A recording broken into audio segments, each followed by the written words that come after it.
closing big today, and we are Henry, stop it.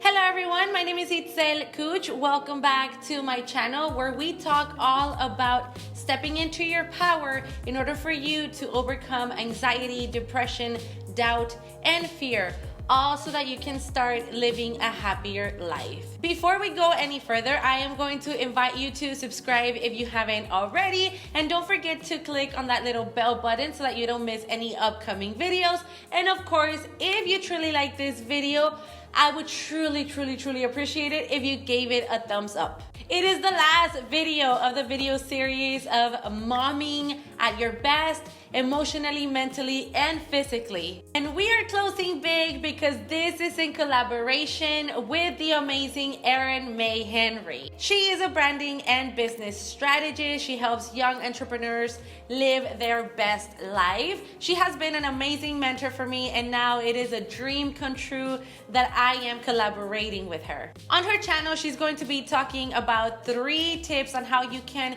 find your identity, so you can go ahead and check her out once you finish watching this video, where I myself will be talking about 3 tips on how you can find your identity as a stay-at-home mom. So before I start rambling, because I tend to do that, let's just go on to the 3 tips.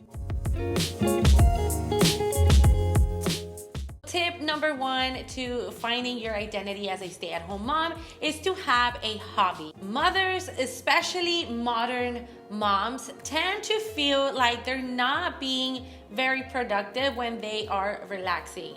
And now don't get offended. Don't think that I'm telling you that you're just chilling out at home. I used to be a stay-at-home mom, and I know that it is hard work to take care of a child, especially if it's your first one. But as a stay-at-home mom, we can fall into believing that our identity is mainly being a mom, when being a mom is just a role. Just like you have the role of being a wife, of being a friend, of being a sister, a daughter. Having some kind of hobby that you can do on your own, away from the house and away from the kids or the babies or the husband, can really help you remember who you truly are. Could really help awaken other areas about your identity that you didn't know you had.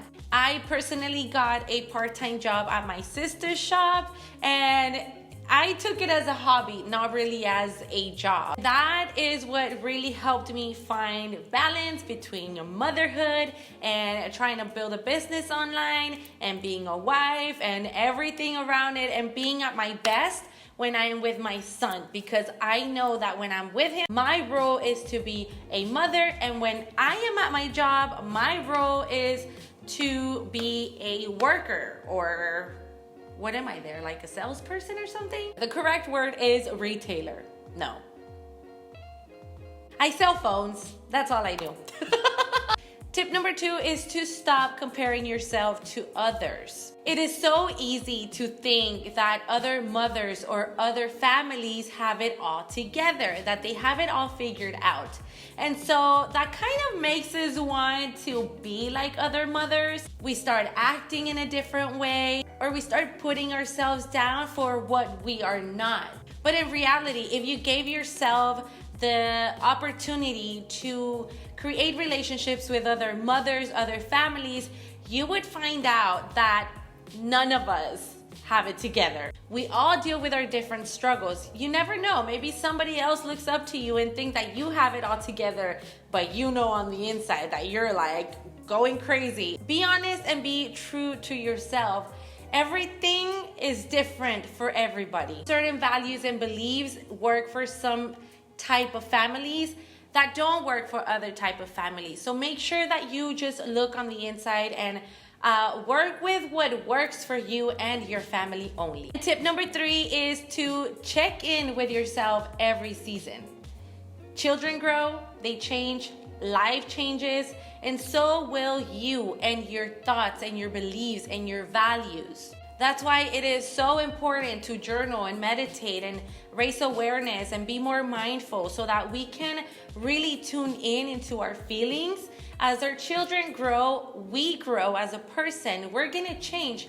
Our identity will remain the same when it comes to our intrinsic value, but our beliefs and our methods will start changing as life goes on. So when you start feeling a little lost, like things aren't really clicking anymore and you really feel like you're losing yourself, make sure to check in with yourself, check in with your feelings, take a look around, see what's happening, see how you're changing. I mean, we're women.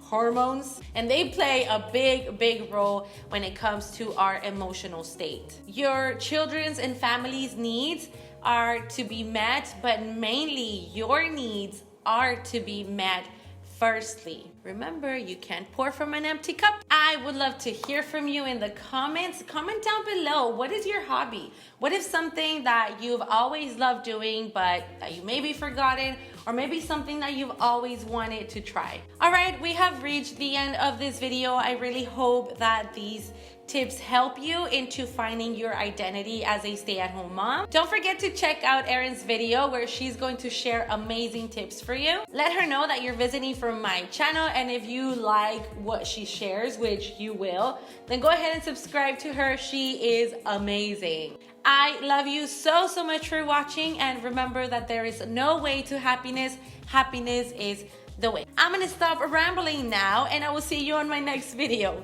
Bye.